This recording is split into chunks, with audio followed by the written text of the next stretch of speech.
Hey there everybody! Okay, so time to learn the basic simple stitch of Tunisian crochet. I'm going to use this very long hook in a J 6.0 millimeters. So, to begin, just want to start with your slip knot. Okay.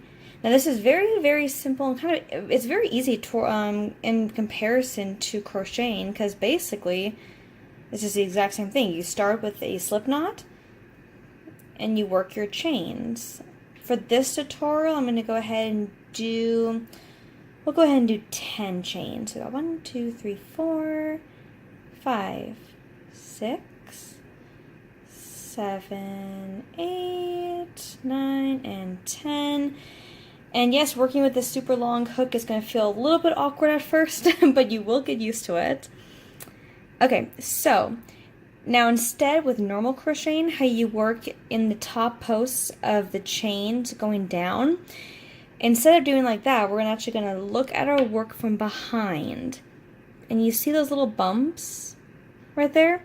That's what we're going to be working into. So you see that bump right there? Go ahead and insert your hook right into that. Yarn over, pull up a loop, and stop right there. We're not going to yarn over like we normally would. This is your stitch right here already done. So, to go into the next bump, go right on in there, yarn over, pull up that loop. Next bump is right there. Pull up a loop. And one of the tips for Tunisian crochet is try to keep it loose and try to keep it consistent. Okay, so just continue going down your chain, working in those bumps.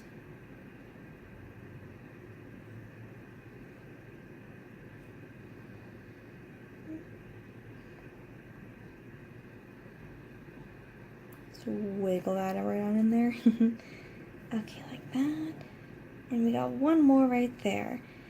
And now when you reach the end of your row, you will have the same number of stitches that you started with. So 1, 2, 3, 4, 5, 6, 7, 8, 10. We got 10 right there. Okay, so that was the forward pass. Now we need to go backwards. You will never be turning your work and having a right way or wrong way. You always work on the right side of your work, so that's kind of cool.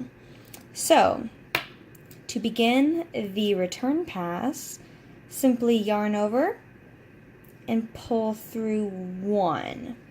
That kind of acts as like your chain 1 and turn in normal crocheting, but you're not turning. So you have your chain 1, and then for the return pass, yarn over and pull through those 2, like that. Yarn over again, pull through those 2, yarn over, pull through 2, and you're going to repeat this all the way to the very end.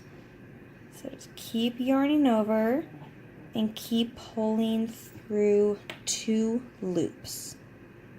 And this is the return pass. Got 2 loops left. Pull on through. Okay, so that is your first row of Tunisian crochet. And now to continue, again, you're not working on the top of anything, you're working on the face of it right here. So this right here counts as your chain 1, so you don't do anything with this one. What you will be doing instead is do you see these posts right here, these vertical bars? That is what you'll be working into next. So you want to go through the in between just that first vertical bar like that.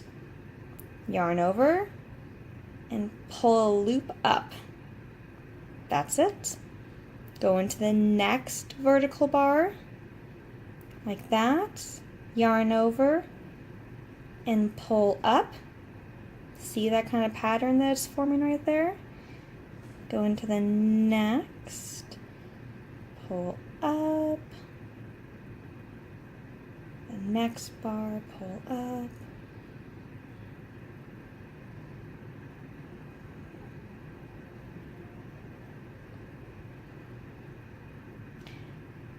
Okay, we're almost to the end.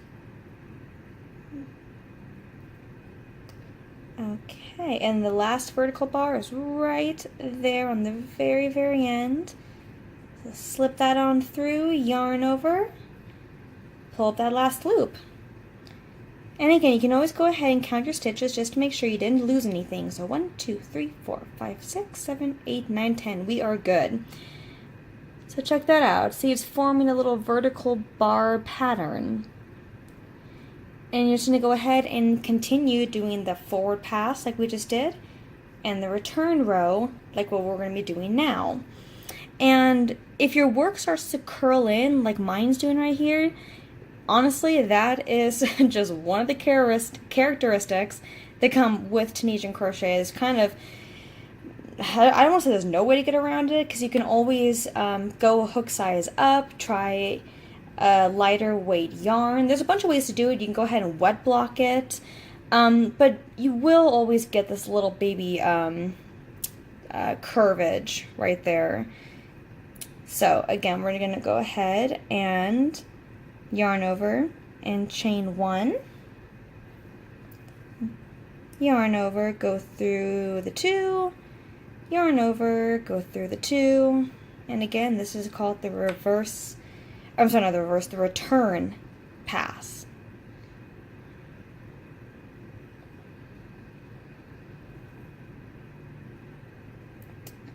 Cut the last 2 there. Okay. Like that, and we'll go ahead and do one more forward pass, and I'll show you guys how to bind off, okay? So again, nothing with this bar, but into the next bar. Right there, pull up a loop. Next bar is right there, pull up that loop. And I'm stepping on my yarn. Okay, the next bar, pull up a loop. And you can really just do this very simple Tunisian simple stitch for, say for instance, like a cowl, a long scarf, let's see, a blanket, just to kind of get your toes wet, see how you like Tunisian crochet. Right there. Alrighty. So there's your next row. Pretty cool, huh? Okay, so then we're going to go ahead and do one more return pass, and then I'm going to show you guys how to bind off.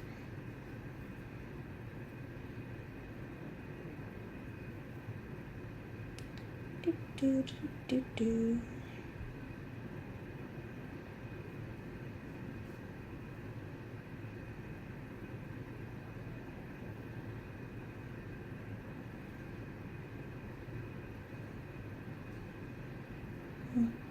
Okay,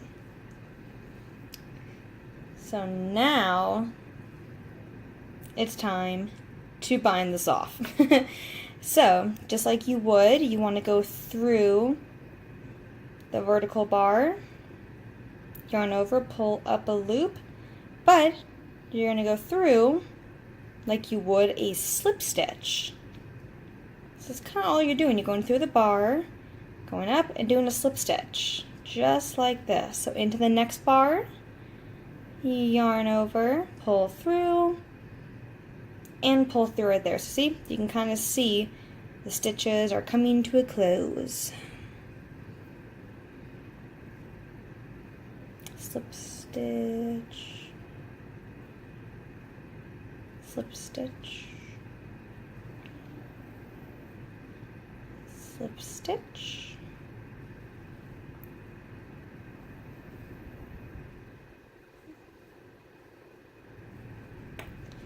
And of course, right there in the very end, slip stitch. I like to chain 1, get my scissors here. Go ahead, cut that. Pull that right on through. Give it a nice little tug. And you have just finished your first Tunisian crochet little baby swatch. So check that out. And here's what the back of your work will look like. So it definitely resembles knitting with the characteristics of using something very similar to crochet for the tools and for the actual stitches themselves.